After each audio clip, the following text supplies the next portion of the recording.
Deux cœurs rouges luttaient contre le monde invisible.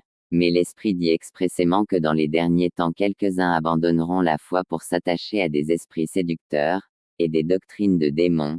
1 Timothée 4.1. Nous vivons présentement en ces temps troublés.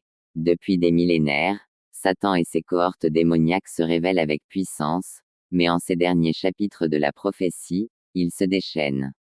Nombreux sont ceux qui estiment que si Christ est proclamé, il n'y a aucune nécessité à évoquer Satan et les démons.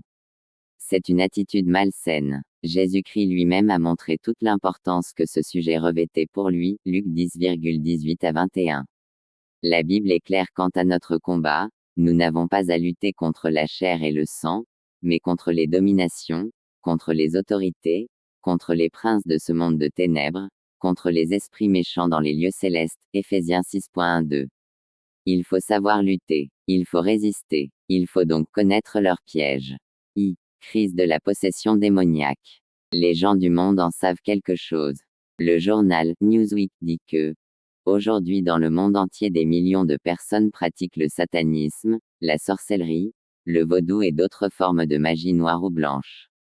Le Nouvel Observateur, France Soir et d'autres périodiques ont consacré bon nombre de pages à ce sujet.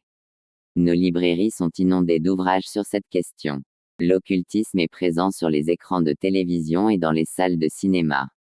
Les petites annonces vous invitent à contacter des marabouts, des médiums et des professeurs de sciences occultes. Bien entendu, il y a des charlatans mais aussi de véritables occultistes. Bilan, on a constaté qu'il y a en France un médium pour 120 habitants et que les guérisseurs sont plus nombreux que les médecins. Nous sommes en présence d'une véritable crise.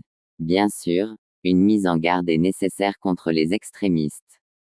D'un côté il y a ceux qui, avec un semblant de connaissance biblique et peu de réflexion attribuent malencontreusement d'innombrables faits à la puissance démoniaque. Par exemple, des bruits dans une pièce, la maladie sous toutes ses formes, la solitude, la convoitise, l'orgueil, etc.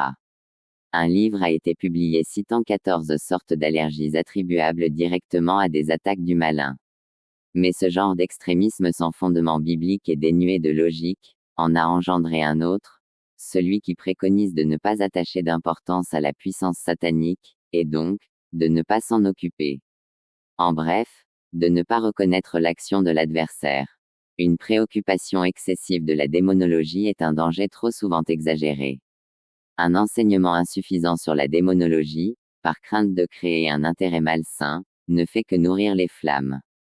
Le chrétien peut vaincre l'ennemi à condition de ne pas être ignorant de ses desseins. 2 Corinthiens 2.11, Hardiman for Real.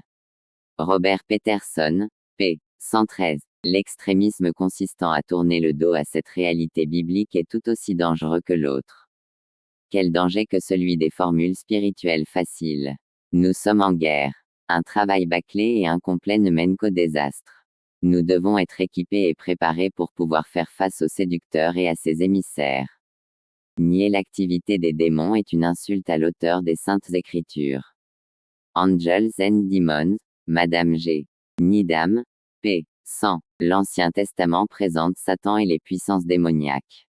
Leur chute, Ézéchiel 28,15 à 17, Ésaïe 14, 12, 15.